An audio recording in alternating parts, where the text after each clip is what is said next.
my name is Sol Castro and I'm a forward at the University of San Francisco, and here we are in the Sobrato Center.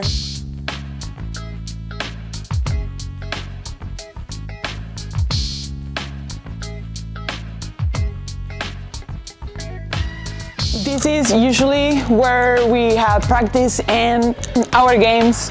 This is a war memorial gym. We spend most of our days out here.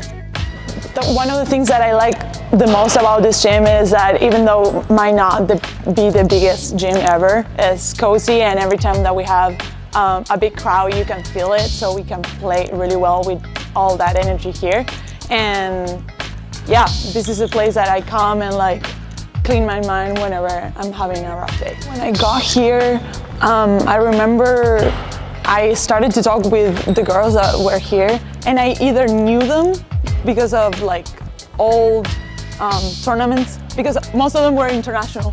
So I knew them already, or they knew about me. So that was super cool. It felt like home. I got here and it felt like they were already my teammates. That was the best feeling. And then San Francisco, of course, is a beautiful city. You can be super independent here. You can do so much stuff. There's always something new that you can do. And that's the best part of living in the middle of the city. And where we live, it's beautiful as well. So here we are in the Hall of Fame. This is Bill Russell's shoe jersey. He was an amazing player. He started the legacy for USF for sure. And then right here we have Bill Cardaway, another icon, another big player for San Francisco that helped the team to get to the Nationals. All right, this is our weight room where we get strong, and over there is our training room and the nutrition station, which is one of the best ones. Coming in, so this is our theater room, and usually where we have our media after the games, and yeah, we love it here. It's pretty cozy. This is one of our assistant coaches, Isaac. Great to have you guys here. Sol's the best. Oh no, you're the best, please. And here we are in our practice facility. This is Molly. It's pretty brand new. I think we started using it 2-3 years ago, so pretty brand new.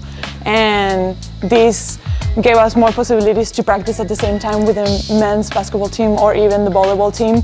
And during season, which is one of the hardest things to do, and for other teams to come here and shoot around whenever it's necessary.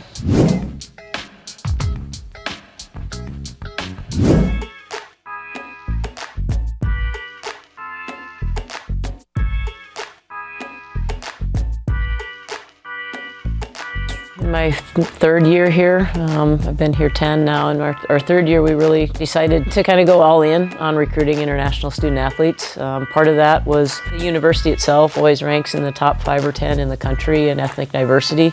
So we have a lot of international students in our student body. Our university has the resources and the personnel, and we're equipped to matriculate those kind of kids and then ensure that they graduate. We have programs in place. We help them get their visas. So the programs are kind of in place to encourage the recruitment of international students. And then we kind of looked around the WCC at that time, and that was when St. Mary's has all the Australians, right? And then everybody's kind of trying to find a niche and figure out what players you're going to be able to be successful with. How are we going to knock Gonzaga off? How are we going to be competitive with a Gonzaga? We just decided, hey, let's try this international thing. And I actually sent my assistant coach, Arthur Morera, who's the head coach now at the University of Idaho, to Europe for about 4 weeks during the summer, and he stayed in hostels. At one point he stayed in a place with 11 other guys one night. So he goes over there for a month and did a great job of he recruited some good kids, but mostly he developed a lot of contacts for us. He developed a really good network in multiple countries. He attended a lot of the U17s, U18s, U16s, got to know some of the younger players in some of the key countries that we thought we'd want to be recruiting. From then, it was really, between Arthur and I, we did a lot of traveling, and we continued to work on developing those connections. We brought in a class of actually 8 freshmen that year, and I think 6 of them were international. The best part about that was that they all became juniors and seniors, and some of them had a COVID year, so we were able to develop those kids. And then as we're developing those, we're starting to get some players from other countries, and he brought some Brazilians in, and we had Deb Reese, and and Lorena, and some very good, very talented players from different countries. And once you've kind of got that niche and got that reputation, and you're graduating those kids and you're getting them placed professionally and they're developing, it becomes a little bit easier to continue to recruit those sorts of players. I've probably gotten more from the experience of coaching and recruiting these international players than many of them. I get to experience, I get to go travel, I get to go meet their families, I get to experience all these different cultures, figure out, the different ways that they respond to coaching, the different things that, their styles of learning, their, and those things are very culturally influenced too, their styles of play. And it's helped make me a better coach in terms of figuring out, okay, we've got this really diverse group of young women. How do we figure out how to meld this together and help them, they each have different strengths, they each have different ways that they're expressing those strengths, they each have different things they want to work on. How do we put that all together, blend it with some American style of play, and then put a good, product out on the court? And that's continuing to evolve. That's not a process that, you find an answer one day. It's something that, your personnel are different all the time. We're really fortunate this year with this group. We have so many young players who have so much potential, and probably one of the highest collective basketball IQs of any team I've ever coached. And so, they get a tremendous amount of freedom out on the floor. I tell them, I give you a lot of freedom. You need to be responsible with the choices that you make out there. But just being able to work with those different kinds of players has been really enjoyable part of my coaching journey. A lot of trial and error over the years. You make a lot of mistakes and you learn from those mistakes, and then you find some things that work well. Our biggest challenge probably when we first started with international kids was, it's a different style of play, shorter shot clock, 24-second shot clock, lots of movement away from the ball. Less ball dominant, not so much dribbling. So we brought in these international kids, and we're trying to figure out how to use their style and our style, and they're passing the ball and they're moving the ball and they're cutting, and nobody's taking a shot. All right, that's great. It's beautiful basketball, but somebody's got to score. So then we started to put them in more situations where it's one-on-one. You've got the ball, you have to score on this player, or two-on-two, and trying to teach them a more aggressive, a more assertive American style of basketball play, and then trying to kind of blend those two things together. So from a basketball standpoint, that was probably one of the more challenging things. It's just a slightly different style of play, and there's nuances to it, and we had to figure out how to utilize the good parts of that with the good parts of the American game, and then blend those two things together on the court. In terms of the kids, the players really kind of blending and coming together and gelling. With any team, that's a process that takes a little bit of time, but I actually think it's advantageous for us because so many of our players, they're international, they're going through a lot of the same things. They miss the food from home, they miss, those things that are familiar, and they kind of naturally bond around those sorts of things out of necessity, partly. And then, especially this year, just our youth, we have so many young kids, they have to take care of one another, and we've got the couple of kids, Paula and Sol, this year that were, left from the last couple of seasons, have done a great job of, bringing those kids together, having team dinners, showing them where the good cafes are, where you can get good coffee, where you can, go and kind of hang out. And it's a lot of things that are handed down from, an older player to a younger player. And a lot of those things, to me, the best kind of bonding, kind of happens organically. So we don't organize a ton of, outside things where that bonding is forced necessarily, but we do try to put them in situations where they've got to rely on each other on and off the court, and then some of that, just kind of naturally occurs as they're here. The focus for me, especially these past few years, has been on, the landscape is changing and figuring out how to navigate, all the changes and make this a really good experience for the players I have now. And that has very little to do with me or my playing career. It's me figuring out how to meet these guys' needs, and they all have different needs, and they have the collective needs of the team in order to be successful. But you know, this is something they get to do for 4 or 5 years. They're coming from mainly another country to do it. What are the things, what are the skills we can provide them with? What are the experiences we can provide them with at the university and beyond the university as well to help make this, you know, something that is a very positive and an experience that helps them grow. Probably the best part of my job is the kind of people I get to work with every day. I have phenomenal players. They're really intelligent young women. They're highly motivated. They are really mature. They're here because they want to, you know, play at a very high level of basketball and combine that with academics, which is something it's very hard to get as an international student in your home country. So they come here with a certain expectation that, you know, they're going to have an experience they couldn't get had they stayed at home. So we're going to challenge you. We're going to add something to your game and to your, you know, development that you would not have been able to get had you not come here. To actually unwind, you don't really get to unwind a whole lot during the season, but when we get to summertime, spring and summertime, you know, I love gardening. I have a big garden in the backyard. I've got dogs. I love to ride my mountain bike. For better or for worse, I'm really good at focusing on where my feet are at the moment. So if I'm home, if I'm doing, you know, something away from basketball at that time of year, I'm usually pretty away from basketball, and that helps me have a good perspective then when I come back to basketball. We rise in the West. We see the boundless horizon. We celebrate long days and the longer light. It ignites our passion. It fuels champions and inspires those who play lights out. As each day sets, we are always the last one standing. It's our zone because we rise in the West, the West Coast Conference.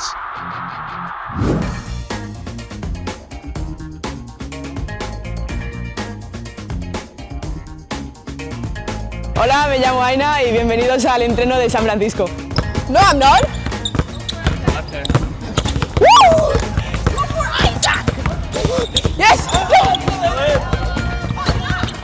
He's up, he's up. Yes!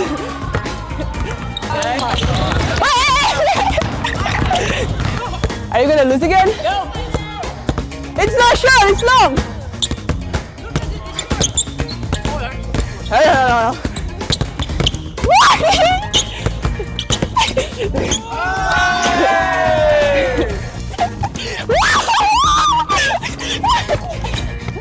I told you last year. Go. Yes, Amy. Yes.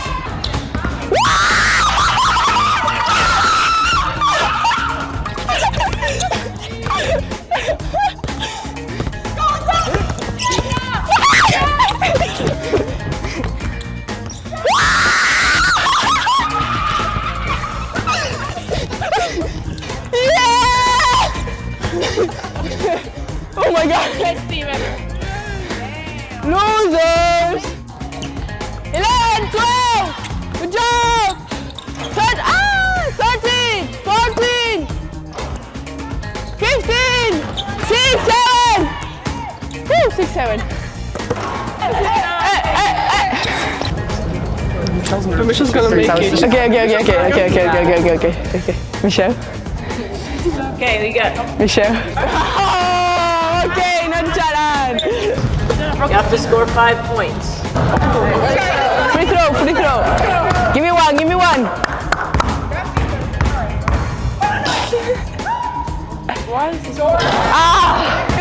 You're good. Michelle, don't get nervous. Are you nervous, Michelle? Oh.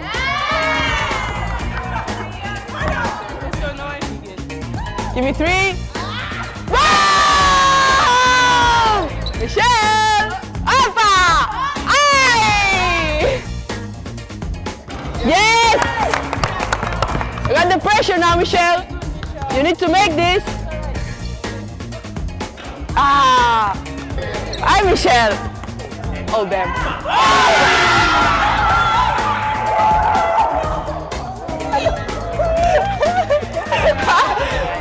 we're good. I mean, guys, you're all grad students. You better win. No. You're all 22 plus. Relax.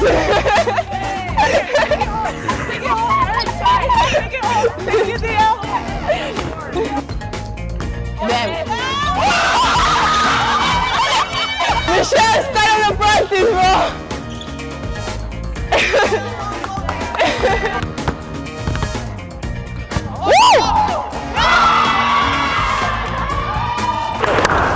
Together, 1, 2, 3. Together.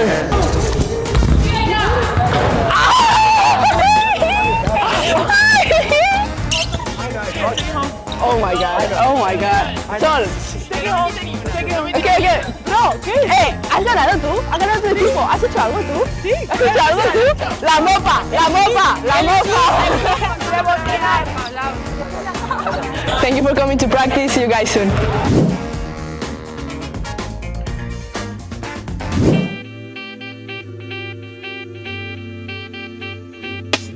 I'm Candy Edokpaigbe and I'm a grad in San Francisco.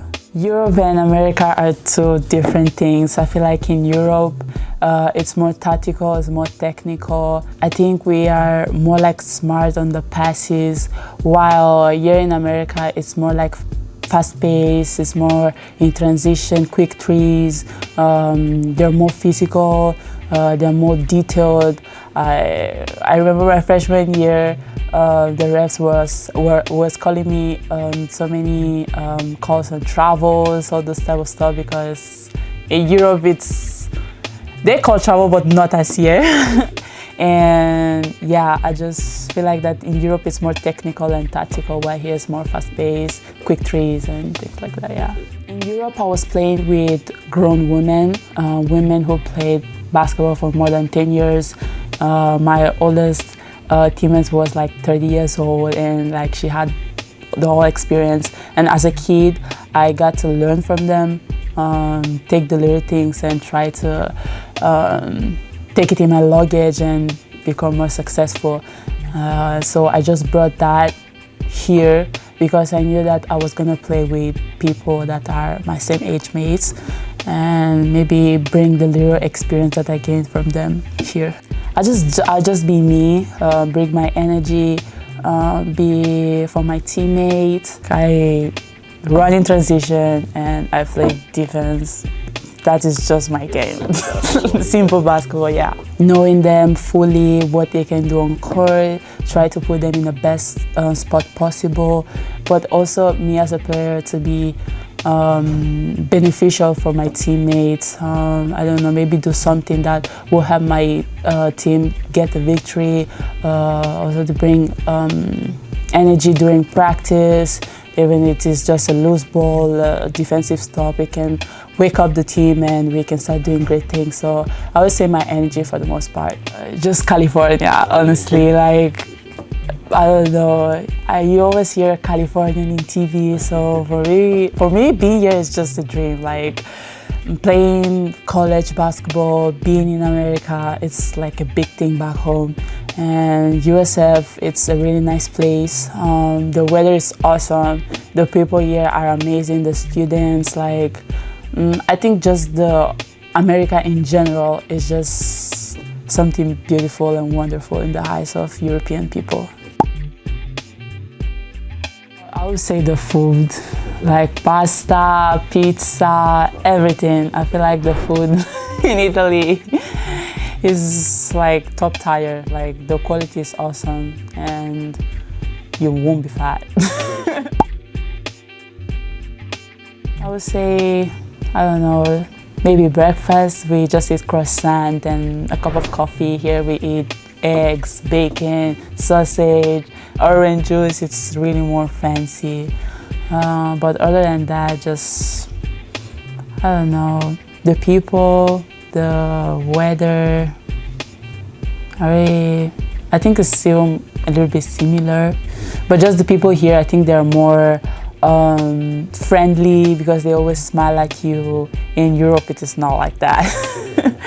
And yeah, I think that is the biggest difference that I saw.